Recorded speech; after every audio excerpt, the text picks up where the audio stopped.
অমর শহীদ আমরা তোমায় ভুলছি না ভুলবো না, এই বার্তাকে সামনে রেখে আগামী 21শে জুলাই কলকাতা ধর্মতলা যাওয়ার জন্য চোপড়া ব্লকের সোনাপুর এলাকায় মিছিল ও পথসভা করল তৃণমূল কংগ্রেস। জানা গেছে সোনাপুর অঞ্চল তৃণমূল কংগ্রেস কমিটির পক্ষ থেকে এই মিছিল ও পথসভার আয়োজন করা হয়। বৃহস্পতিবার সোনাপুর পার্টি অফিস থেকে শুরু করে পুরো সোনাপুর বাজার মিছিল পরিক্রমা করে। মিছিল শেষে শহীদ দিবসকে ঘিরে এক পথসভার আয়োজন করা হয়। সোনাপুর অঞ্চল তৃণমূল কংগ্রেসের প্রধান রবি খাতুন জানিয়েছেন, সোনাপুর অঞ্চল থেকে প্রায় 500 মানুষ এবার কলকাতায় যাবে। এদিনে শহীদ দিবসের প্রচার কর্মসূচিতে উপস্থিত ছিলেন সোনাপুর অঞ্চল তৃণমূল কংগ্রেসের প্রধান রবি খাতুন, চোপড়া ব্লক ভূমি কর্মদক্ষ প্রদীপ সিংহ, আলমারা বেগম সহ সোনাপুর অঞ্চলের একাধিক নেতৃত্বরা। প্রেসিডেন্ট এবং মেম্বার এবং বুথের সদস্য সবাই এসেছে। সবাই মিলে আমরা সিদ্ধান্ত নিয়েছি আমরা 21শে জুলাইয়ের জন্য প্রস্তুতি নিচ্ছি। প্রায় আমরা 500-র মতো নিয়ে যাওয়ার।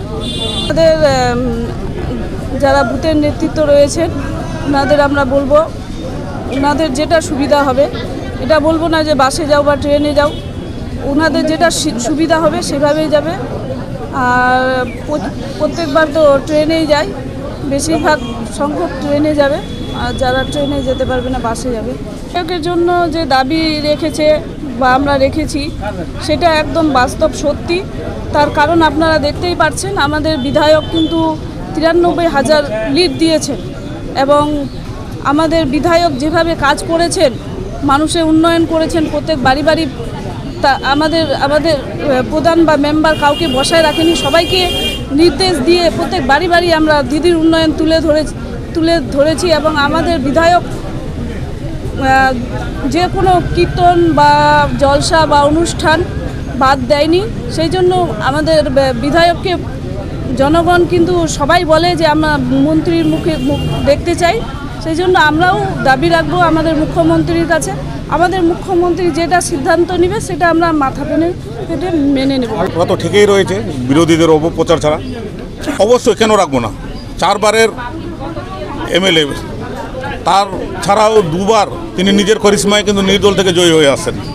তো অবশ্যই আশা তো থাকবেই যে উনি এই মন্ত্রিত্ব পাক এবং সবথেকে সিনিয়র। এবং আমি যেটুকু মনে করি, যদি আমার কথা ভুল না হয়, উত্তরবঙ্গের মধ্যে মনে হয় সর্বাধিক এবার লিড আমরা লোকসভায় দিতে পেরেছি চোপড়া, সেটা আমাদের এমএলএ সাহেবের নেতৃত্বে।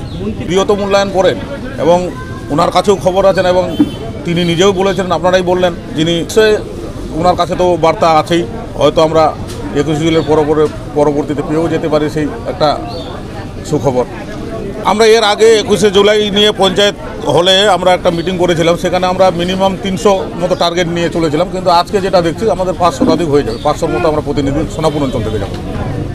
তাদের উদ্দেশ্য একটাই বার্তা যে আমরা ওখানে গিয়ে যে আমাদের জননেত্রী মমতা ব্যানার্জি যে আমাদেরকে আগামী লোকসভা 26-এর জন্য যে আমাদের বার্তা দিবে, ওগুলো আমরা যেন আমাদের নিজ নিজ ব্লকে, গ্রাম পঞ্চায়েত এবং বুথে ওগুলো নিয়ে আমরা আলোচনা করি এবং সামনে লোকসভাতে যেন আমরা আরও এর থেকে ভালো রেজাল্ট করতে পারি। আমাদের স্বপ্ন, চোপড়া ব্লকের প্রায় সকালের এটাই স্বপ্ন যে আমরা যেন আমাদের বিধায়ক সাহেবকে মন্ত্রী রূপে দেখতে পারি। আমাদের আরও চোপড়া ব্লক যে উন্নয়ন হয়েছে উনি এমএলএ থেকে, যেন আমরা আরও বেশি বেশি উন্নয়ন পাই এবং উনি যে মানুষকে সার্ভিস দিচ্ছে সকলকে, যেন আরও আমরা ওনার থেকে আরও বেশি বেশি সার্ভিসটা পাই। জুলাই যুবদের প্রথম সারিতে থাকে আর থাকবে সোনাপুর অঞ্চল থেকে আমাদের মোটামুটি 350-র উপরে লোক যাওয়ার চিন্তাভাবনা আমাদের আছে। তো আমরা সব রেডি, তৈরি আছি। আজ আপনারা দেখলেন হাট মিছিলে কী করে লোকের সমাগম হলো, ছাত্র, যুব, মহিলা, মাদার থেকে শুরু করে। তো 20 তারিখে সেটা আপনারা হুঙ্কারটায় ইসলামপুর থেকে শুরু করে কলকাতা অবধি দেখবেন ধর্মতলায়। 150-র কাছাকাছি যুব আমাদের যাবে। আগে যুবরাই হলো সৈনিক।